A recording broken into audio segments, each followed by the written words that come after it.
ನಮಸ್ಕಾರ. ಲೋಂಡಾ ಗುಂಜಿ ರೈಲು ಮಾರ್ಗದಲ್ಲಿ ಅಪಘಾತ, ತಕ್ಷಣದ ನೆರವಿಗೆ ಶಾಸಕ ಶ್ರೀ ವಿಠ್ಠಲ ಹಲಗೇಕರ.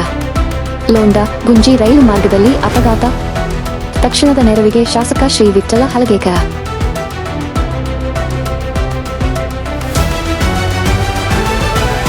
ಬುಧವಾರ ದಿನಾಂಕ 18 ಮಾರ್ಚ್ 2026 ರಂದು ಬೆಳಗ್ಗೆ ಸುಮಾರು 5:30 ಸಮಯದಲ್ಲಿ ಲೋಂಡಾ ಗುಂಜಿ ರೈಲು ಮಾರ್ಗದ ಮಧ್ಯೆ ಅಂಗಡಿ ಎಕ್ಸ್‌ಪ್ರೆಸ್ ರೈಲಿನ ಮುಂದೆ ಆಕಸ್ಮಿಕವಾಗಿ ಕಾಡು ಹಸು ಬಂದು ಡಿಕ್ಕಿ ಹೊಡೆದ ಪರಿಣಾಮ ಒಂದು ಅನಾಹುತ ಸಂಭವಿಸಿತು.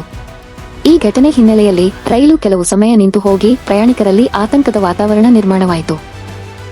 ಈ ಸಂದರ್ಭದಲ್ಲಿ ಪ್ರತಿಸಲ ಅಧಿವೇಶನಕ್ಕೆ ತೆರಳುವಾಗ ಹಾಗೂ ಹಿಂದಿರುಗುವಾಗ ರೈಲ್ವೆ ಮಾರ್ಗವನ್ನೇ ಬಳಸುವ ಖಾನಾಪುರ ಕ್ಷೇತ್ರದ ಜನಪ್ರಿಯ ಶಾಸಕ ಶ್ರೀ ವಿಠ್ಠಲ ಹಲಗೇಕರ ಅವರು ಕೂಡ ಅದೇ ರೈಲಿನಲ್ಲಿ ಪ್ರಯಾಣಿಸುತ್ತಿದ್ದರು. ಘಟನೆ ಸಂಭವಿಸಿದ ತಕ್ಷಣವೇ ಪರಿಸ್ಥಿತಿಯನ್ನು ಅರಿತುಕೊಂಡ ಅವರು ಚುರುಕಾಗಿ ಕಾರ್ಯಪ್ರವೃತ್ತರಾಗಿ ಸ್ವತಃ ರೈಲಿನಿಂದ ಇಳಿದು ಸ್ಥಳದ ಪರಿಶೀಲನೆ ನಡೆಸಿದರು. ಪ್ರಯಾಣಿಕರ ಸುರಕ್ಷತೆ ಬಗ್ಗೆ ವಿಶೇಷ ಕಾಳಜಿ ವಹಿಸಿ ಎಲ್ಲರೂ ಶಾಂತವಾಗಿರಲು ಮನವಿ ಮಾಡಿದರು. ಅರಣ್ಯ ಇಲಾಖೆ ಹಾಗೂ ಸಂಬಂಧಿತ ಅಧಿಕಾರಿಗಳಿಗೆ ತಕ್ಷಣ ಮಾಹಿತಿ ನೀಡಿ ಅಗತ್ಯ ಕ್ರಮ ಕೈಗೊಳ್ಳುವಂತೆ ಸೂಚಿಸಿದರು.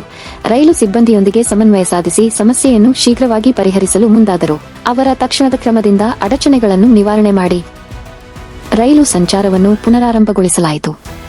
ಈ ಘಟನೆಯಿಂದ ಸಂಭವಿಸಬಹುದಾದ ದೊಡ್ಡ ಅನಾಹುತವನ್ನು ಅವರ ಸಾಮಾನ್ಯ ಪ್ರಜೆಯ ಜವಾಬ್ದಾರಿತನ ಮತ್ತು ನಾಯಕತ್ವ ತಪ್ಪಿಸಿದೆ. ಸಂಕಷ್ಟದ ಹೊತ್ತಿನಲ್ಲಿ ಜನರ ಜೊತೆ ನಿಂತು ಸಹಾಯ ಮಾಡುವ ಅವರ ಮನೋಭಾವವು ನಿಜವಾದ ಜನಸೇವಕನ ಗುಣವನ್ನು ಪ್ರತಿಬಿಂಬಿಸುತ್ತದೆ. ಇಂತಹ ಸಮರ್ಪಣೆ, ಸೇವಾಭಾವ ಮತ್ತು ನಾಯಕತ್ವಕ್ಕೆ ನಮ್ಮ ಹೃತ್ಪೂರ್ವಕ ಅಭಿನಂದನೆಗಳು. ನಮ್ಮ ಜನರೊಂದಿಗೆ ಸದಾ ಇರುವ ನಾಯಕ, ಜನಪ್ರಿಯ ಶಾಸಕ ಶ್ರೀ ವಿಠ್ಠಲ ಹಲಗೇಕರ.